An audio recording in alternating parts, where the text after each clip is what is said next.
तो दोस्तों Texas pro खत्म हो चुका है और जिस तरीके की हम लोग ने उम्मीद की थी ये शो होने वाला है वैसा ही हुआ है। बहुत आउटस्टैंडिंग ये शो रहा है। और यहाँ पे सबसे पहले मैं बात करना चाहूंगा दोस्तों टूटल डिवीजन की, जहाँ पे डोमिनेट किया है कियोन पियर्सन ने। कियोन पियर्सन की ये लाइफ की बेस्ट फिजिक थी दोस्तों। शुरू से ही उनका एक क्रिटिसिज्म बहुत ज्यादा उनके लेग्स की तरफ रहा है लोगों का, और यहाँ पे उनके लेग्स कंप्लीटली फिनोमिनल लगे। एक ब्यूटीफुल शेप नजर आया उनके लेग्स का हम लोग को दोस्तों। ओवरऑल थिकनेस बहुत ज्यादा ऐड किया यहाँ पे कियोन ने अपनी फिजिक में। और बात करें हार्डनेस की, ड्राइनेस की, ये ऑल टाइम बेस्ट थी कियोन की दोस्तों। इतना ब्यूटीफुल, इतना खूबसूरत स्ट्रक्चर लग रहा था यहाँ पे इनका। मैं कोई भी और बॉडी बिल्डर को इनके आसपास भी नहीं देख पा रहा था। इस अपनी परफॉर्मेंस के बाद यहाँ पे कियोन पियर्सन ने ये बात तो तय कर दी है कि ये टॉप 3 से नीचे प्लेस नहीं होने वाले। यहाँ पे जमीन आसमान का फर्क है कियोन की ओलंपिया की फिजिक से और आज की फिजिक से, जहाँ पे much greater thickness, much greater roundness और कमाल की फुलनेस, कमाल की हार्डनेस पकड़ के आई थी उनकी फिजिक दोस्तों। बैक पोजेस में हम लोग देखे उनके ग्लूट्स और हैमस्ट्रिंग एक कमाल की स्ट्राइशंस प्रेजेंट कर रहे थे। और दोस्तों मैं उनकी बैक की भी तारीफ करना चाहूंगा। कमाल की एक बैक उनकी नजर आ रही थी, एकदम कोबरा बैक लग रही थी उनकी। छोटी सी वेस्ट है और काफी मैसिव अपर बैक है उनकी। और दोस्तों फ्रंट पोजेस में इस टाइम 212 में उनसे बेहतर कोई नहीं है, ये तो क्लियर है दोस्तों। जब उन्होंने स्टेज पे उतर के फ्रंट डबल बाइसेप हिट किया वही शो वो उनका हो गया। जिस तरीके का उनका कमाल का फ्रेम नजर आता है, जिस तरीके की उनकी छोटी वेस्ट के साथ एक मैसिव क्लेविकल बोन्स और फुल एंड राउंड चेस्ट हम लोग को दिखता है दोस्तों। काफी लोग यहाँ पे कियोन पियर्सन को उनके मिड सेक्शन के लिए क्रिटिसाइज कर रहे थे, जहाँ पे उनकी एब स्प्लिट हम लोग को नजर आई। उनकी वेस्ट चौड़ी हो रही है, बट दोस्तों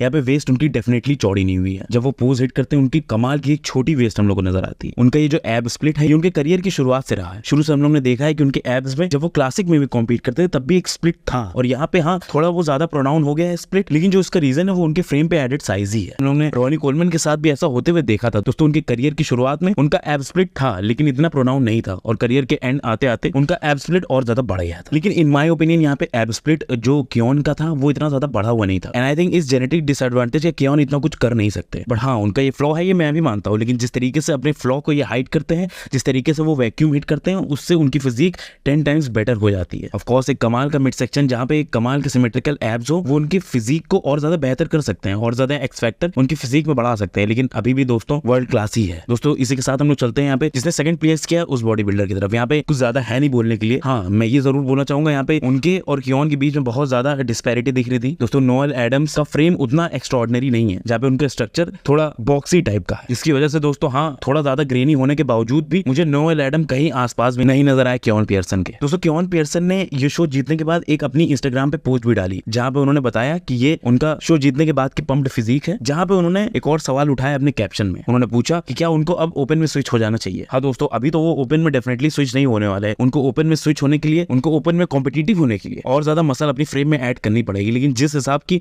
उनकी इंप्रूवमेंट रही है इतने कुछ महीनों में, उसी तरीके की अगर इंप्रूवमेंट करते रहे तो वो टाइम दूर नहीं जब हम लोग को ओपन स्टेज पे भी कियोन पियर्सन लड़ते हुए दिखेंगे दोस्तों। ऑफ कोर्स ऐसा हादी चुपन ने किया, और अब हादी चुपन हमारे मिस्टर ओलंपिया है। ऐसा डेरिक लंसफोर्ड ने किया, और डेरिक लंसफोर्ड टॉप 2 मिस्टर ओलंपियन है। और अपने आउटस्टैंडिंग शेप के कारण यहाँ पे कियोन पियर्सन भी ऐसा कुछ कर सकते हैं। हाँ लेकिन ऐसा कुछ करने के लिए अभी बहुत टाइम बाकी। यहाँ पे हम लोग चलते हैं दोस्तों अपनी नेक्स्ट कैटेगरी की तरफ, जो कि है क्लासिक फिजिक। अब क्लासिक फिजिक के विनर की हम लोग बात करें तो वो थे जिन हुन पार्क दोस्तों। उनकी फिजिक के बारे में बात करने से पहले यहाँ पे हम लोग बात करते हैं सेकंड और थर्ड प्लेसर की। सेकंड पे रहे रॉबर्ट टिम्स, जिनको कोई नहीं जानता था कि वो ये शो में कॉम्पीट करने वाले हैं। और थर्ड पे रहे लोगन फ्रैंकलिन, जिनको ये शो जीतने का सब लोग फ्रंट रनर मान रहे थे दोस्तों। यहाँ पे मैं बात करता हूँ सबसे पहले लोगन फ्रैंकलिन की। यहाँ पे पर्सनली दोस्तों मुझे कोई भी इंप्रूवमेंट नहीं नजर आई है लोगन की फिजिक में। इतने टाइम से उन्होंने कॉम्पीट नहीं किया था, तो डेफिनेटली काफी लोग ये मान के चल रहे थे कि उनकी फिजिक और ज्यादा इंप्रूव हुई होगी। लेकिन टू बी वेरी ऑनेस्ट मुझे यहाँ पे उनकी फिजिक में इंप्रूवमेंट नहीं नजर आई। और खास करके अगर बात करें उनकी कंडीशनिंग की तो बहुत ही ऑफ थी। काफी ज्यादा सॉफ्ट फिजिक यहाँ पे दिखाई उन्होंने। ऑफ कोर्स यहाँ पे कंपटीशन में सबसे बेस्ट पोजिंग उन्हीं की थी। लेकिन दोस्तों पोजिंग ही से सब कुछ नहीं होता। आपकी फिजिक की एक क्वालिटी अगर मिसिंग होगी तो दोस्तों पोजिंग आपको नहीं बचा सकती। यहाँ पे साइज की मैं बात नहीं कर रहा हूँ दोस्तों। हाँ साइज की तो डेफिनेटली कमी थी उनकी फिजिक, लेकिन दोस्तों अगर कंडीशनिंग में नहीं आएंगे वो, अगर अपना पीक नील करके नहीं आएंगे वो, तो दोस्तों उनको टॉप 5 में तो कोई नहीं गिन पाएगा। और हाँ मैं इसीलिए उनको इतना क्रिटिसाइज कर रहा हूँ कि दोस्तों काफी लोग उनको सीबम का राइवल मान रहे हैं। काफी लोग उनको ये बोल रहे हैं कि वो नेक्स्ट क्लासिक फिजिक चैंपियन बन सकते हैं। लेकिन दोस्तों इस तरीके की परफॉर्मेंस के बाद ऐसा मान पाना काफी मुश्किल हो चुका है। यहाँ पे लोगन फ्रैंकलिन ने भी बोला कि वो अपनी प्लेसिंग से डिसअपॉइंटेड है। लेकिन दोस्तों टू बी वेरी ऑनेस्ट अगर लोगन फ्रैंकलिन ये सोच रहे थे कि इस तरीके की फिजिक लाके वो ये शो जीत जाएंगे तो वो काफी डिल्यूजनल थे, और शायद उनको पता नहीं कि कंपटीशन कहाँ जाता जा रहा है। यहाँ पे वेट कैप्स बढ़ चुके हैं बॉडी बिल्डर के। बॉडी बिल्डर्स बहुत ज्यादा इंप्रूव कर रहे हैं time by time, moment bye moment अपनी फिजिक। और ऐसे में लोगन ये सोच रहे हैं कि उसी थिकनेस के साथ, उसी साइज के साथ एक normally condition, normally shredded, normally ripped physique लाके वो जीत जाएंगे शो, तो वो काफी गलत है। और हाँ इस कॉम्पिटिटिव सीजन में एक और शो में डेफिनेटली वो हम लोग को कॉम्पीट करते हुए नजर आएंगे, क्योंकि उनको भी चाहिए इस टाइम ओलंपिया का क्वालिफिकेशन। लेकिन यहाँ पे क्वालिफिकेशन मिलने के बाद भी अगर उनकी फिजिक इसी तरीके की रही तो दोस्तों मैं उनको टॉप कॉल आउट में नहीं देख पा रहा हूँ। और सीबम तो बहुत दूर की बात है, यहाँ पे रामोन से, अर्थ से, ब्रियन से, रफ से, इन लोगों से भी कॉम्पिटिटिव मैं उनको नहीं देख पा रहा हूँ। अब दोस्तों हम लोग बात करते हैं रॉबर्ट टिम्स की। दोस्तों फ्रंट से अपर बॉडी स्पेशली बहुत फिनोमिनल थी रॉबर्ट की, और यहाँ पे अगर लोअर बॉडी में भी थोड़ी और मास ऐड होती रॉबर्ट की तो वो शो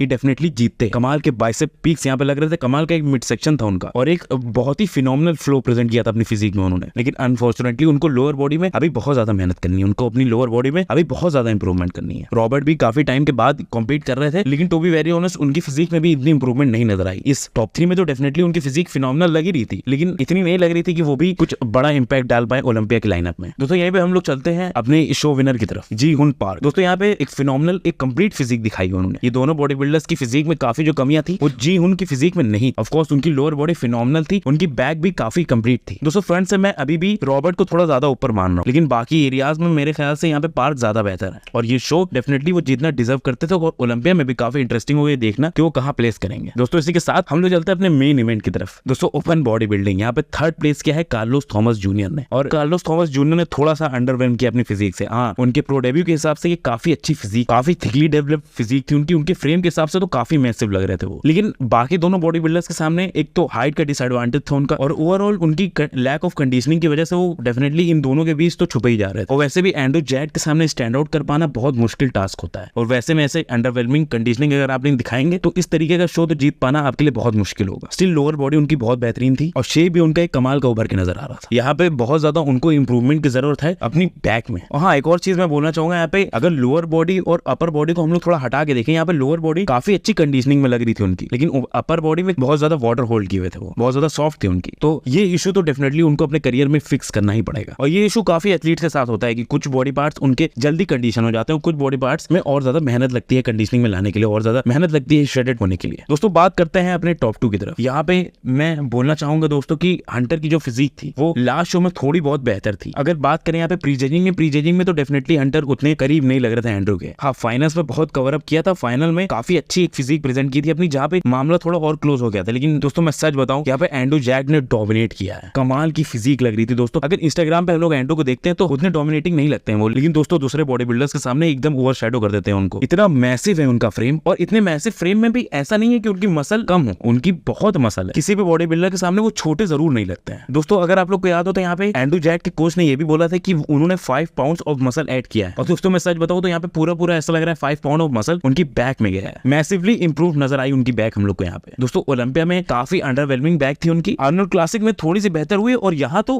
काफी ज्यादा बेहतर हो गई थी। दोस्तों अब मैं उनको बैक से वीक इतना नहीं मान रहा हूँ। इन माई ओपिनियन यहाँ पे सैमसन दौदा से तो बेटर बैक हो गई उनकी, और अनलाइक आर्नोल्ड क्लासिक यहाँ पे उनकी फिजिक में काफी अच्छी एक फुलनेस भी थी, और उसी के साथ साथ उन्होंने एक कमाल की रिपनेस भी दिखाई, कमाल की शार्पनेस भी दिखाई। दोस्तों ये शो डेफिनेटली एंड्रू का ही था। इन दोनों बॉडी बिल्डर्स के बीच काफी ज्यादा कॉल आउट्स कराए गए, काफी ज्यादा इन लोग को पोजिंग कराई गई। 3-4 राउंड प्री जजिंग और फाइनल्स दोनों में हुए। लेकिन दोस्तों मैं सच बताऊं, मैं एंड्रू जैक से अपनी नजरें नहीं है, कमाल की डोमिनेटिंग फिजिक लग रही थी उनकी। स्टेज पे जिस तरीके का माहौल बना देते हैं वो किसी और बॉडी बिल्डर को देखना मुश्किल हो जाता है, उनसे नजरें हटा पाना बहुत मुश्किल हो जाता है। दोस्तों काफी लोगों को ये लग रहा था कि फ्रंट शॉट्स के अलावा एंड्रू जैक हंटर लब्राडा से कहीं पे भी नहीं जीत पाएंगे, और हम लोग ने भी जो कंपैरिजन किया था उसके मुताबिक जो आर्नोल्ड क्लासिक की फिजिक थी उसमें ऐसा ही हो रहा था। लेकिन दोस्तों यहाँ पे जिस लेवल की उन्होंने इंप्रूवमेंट की अपनी बैक में, दोस्तों फ्रंट भी और बैक शॉट्स भी दोनों मैं एंड्रू जैक को देना चाहूंगा। हाँ, साइड से अभी भी मैं हंटर लब्राडो को थोड़ा एज दे रहा हूँ, लेकिन दोस्तों यहाँ पे साइड से भी बहुत ज्यादा इंप्रूवमेंट की है अपनी फिजिक में उन्होंने। एक तो यहाँ पे उन्होंने अपने साइड चेस्ट हिट करने का तरीका काफी बेहतर कर लिया है, अभी भी थोड़ा और बेहतर हो सकता है, लेकिन पहले के मुकाबले तो काफी बेहतर हो गया है, और जैसे जैसे टाइम आगे बढ़ेगा शायद और ज्यादा बेहतर हो जाए एंड्रू अपनी पोजिंग में। इस साल दोस्तों टॉप 5 से बाहर एंड्रू जैक को कर पाना नामुमकिन है, मैं अभी से बोले दे रहा हूँ, क्योंकि दोस्तों शो बाय शो अपनी बहुत ज्यादा इंप्रूव कर रहे हैं फिजिक। जहाँ पे कोई भी और बॉडी बिल्डर अगर उनको हरा रहा है तो उसकी फिजिक मिस्टर ओलंपिया के कैलिबर की है, मिस्टर ओलंपिया जीतना डिजर्व कर सकती है वो फिजिक, क्योंकि दोस्तों एंड्रू की भी उसी टाइप की फिजिक है जो कि मिस्टर ओलंपिया जीत सकती है कुछ टाइम में। दोस्तों 90s के legend body builder Flex Wheeler ने काफी इंटरव्यूज, काफी पॉडकास्ट में बोला है कि नेक्स्ट मिस्टर ओलंपिया जो उनकी नजरों में होने वाला है वो एंड्रू जैक होने वाला है, और ये बात सच से बहुत दूर नहीं है दोस्तों। जिस तरीके की शो बाय शो अपनी इंप्रूवमेंट कर रहे हैं, जिस तरीके से पीस बाय पीस अपनी फिजिक को और ज्यादा बेहतर कर रहे हैं, अगर ऐसे ही चलता रहा तो एंड्रू जैक को हरा पाना इम्पॉसिबल हो जाएगा। दोस्तों यहाँ पे शो जीतने के बाद एक इंटरव्यू भी उनका आउट हुआ था, जहाँ पे उस इंटरव्यू में उन्होंने ये बोला कि ओलंपिया में भी वो इससे बेहतर करना चाहेंगे। उन्होंने ये बोला कि उनका हमेशा से यही एम रहा है कि अपनी पिछली फिजिक से बेहतर आना है, अपने लास्ट वर्जन को बीट करना है, और ऐसा हर बार करने में वो कामयाब हुए हैं। हाँ, मैं बोलूंगा ओलंपिया में थोड़ा सा चूक गए थे, लेकिन दोस्तों उन्होंने खुद बताया था कि ओलंपिया में उनकी तबीयत सही नहीं थी, ओलंपिया में उनको ब्रोंकाइटिस हो गया था, जिसकी वजह से उनकी फिजिक बहुत ज्यादा सॉफ्ट नजर आएगी हम लोग। जब वो अपना 100% एफर्ट देते हैं, उनके सामने टिक पाना काफी इम्पॉसिबल सी बात है। और दोस्तों मैं ये भी बोलना चाहूंगा यहाँ पे हंटर लब्राडा भी काफी अच्छी अपनी फिजिक दिखाए थे और उनको भी इस बार मिस्टर ओलंपिया में देखना काफी इंटरेस्टिंग होगा कि क्या वो टॉप कॉल आउट क्रैक कर पाएंगे कि नहीं, क्या वो टॉप 6 में प्लेस कर पाएंगे कि नहीं। जहां तक मेरी माने तो मुझे कहीं ना कहीं लग रहा है कि अगर कोई भी गलती करेंगे रैमी और ब्रैंडन तो उनसे तो डेफिनेटली आगे निकल जाएंगे हंटर और टॉप 6 में डेफिनेटली प्लेस हो जाएंगे वो, क्योंकि यहाँ पे बहुत दूर नहीं थे एंड्रू के वो। इसी के साथ दोस्तों आज की एक काफी थोरो एनालिसिस वाली वीडियो हम लोग खत्म करते हैं। अगर आप लोग को ये वीडियो अच्छी लगी हो आप लोग दोस्तों डेफिनेटली लाइक कर दीजिएगा, सब्सक्राइब कर दीजिए काफजिला हिंदी को, बेल आइकन दबा दीजिए। चलिए आपसे अगली वीडियो में मिलते हैं, तब तक के लिए बाय।